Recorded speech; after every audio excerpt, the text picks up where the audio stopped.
Coucou à tous, j'espère que vous allez bien. Aujourd'hui, on va préparer un bon petit tagine tunisien.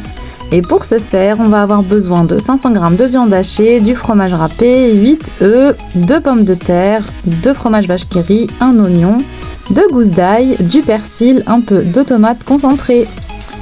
Donc je vais commencer par éplucher mon oignon, que je vais couper en petites rondelles parce que je vais du coup le passer dans le Full Star pour le couper en petits dés. On va également prendre les 2 gousses d'ail qu'on va également éplucher, enlever le germe, les passer dans le Full Star également. Et là, mon oignon et mon ail sont prêts. Ensuite, je prends une petite casserole avec un fond d'huile de tournesol. J'y mets ma viande hachée. Je fais revenir donc un petit peu avant de venir y rajouter l'oignon et l'ail donc que j'ai préalablement coupé. On fait revenir le tout jusqu'à ce que l'oignon devienne un peu translucide et je rajoute une cuillère à soupe de concentré de tomate. Ensuite, on va rajouter une cuillère à café de sel, de poivre, de curcuma et de paprika. Je mélange le tout, je rajoute un petit peu de persil pour parfumer tout ça. Et j'ai failli oublier la petite cuillère à café de graines de coriandre moulu. Après ça, je laisse refroidir, donc je mets de côté. Et pendant ce temps, je vais éplucher mes pommes de terre. Et je vais faire en fait des pommes de terre risolées. Donc pareil, je vais couper ma pomme de terre en rondelles. Et je vais la passer donc dans mon Full Star. Je vais juste changer donc la grille, je vais passer donc dans les gros dés. Et là, en 2 temps 3 mouvements, ça me coupe mes petites pommes de terre. Et là, il n'y a plus qu'à les faire frire. Donc pendant ce temps, je vais venir préparer mon appareil à tagine. Donc je vais casser mes 8 œufs.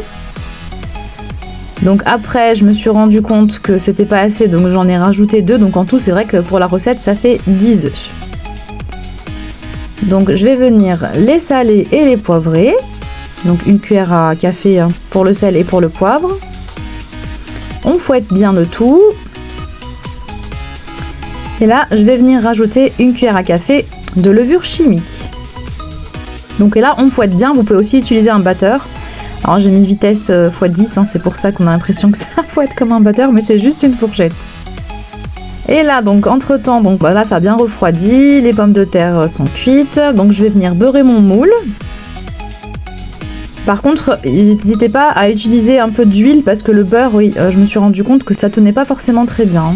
L'huile, c'est quand même plus efficace pour éviter que ça ne colle si vous utilisez un moule renversé. Donc là, j'incorpore la viande hachée dans les œufs, donc bien refroidie, on va dire tiède, pour éviter que les œufs ne cuisent. Je vais rajouter également donc les pommes de terre isolées. On mélange bien. Je rajoute mon fromage râpé. Et là, donc, je me suis rendu compte que c'était un peu trop compact, pas assez fluide. Donc, je me suis dit, allez, je rajoute encore 2 œufs. Et là, comme ça, j'aurai au moins une texture un peu plus moelleuse à la cuisson. Donc, il n'y a plus qu'à mettre tout dans le moule et un peu partout aussi, parce que bien sûr, j'en ai foutu partout. Bon, bien sûr, j'ai tout nettoyé après. Je rajoute mon fromage vache qui rit. Donc là, je le répartis dans le moule pour être sûr qu'il y en a bien partout. C'est vrai, quand on mélange, on ne sait pas trop où est-ce que ça va. Je les incorpore bien dans mon appareil à tagine. Je rajoute un peu de fromage râpé. Et là, ça va partir au four à environ 230 degrés pendant à peu près une vingtaine de minutes. Donc bien surveiller la cuisson, le tagine, pour pas qu'il soit trop sec, il faut pas qu'il soit trop cuit. Et voilà ce que ça donne à la sortie du four. Donc j'espère que cette recette vous aura plu et que vous la testerez. N'hésitez pas si vous avez des questions. Et moi je vous dis à très vite pour de nouvelles recettes sur Mena's Home. Ciao ciao!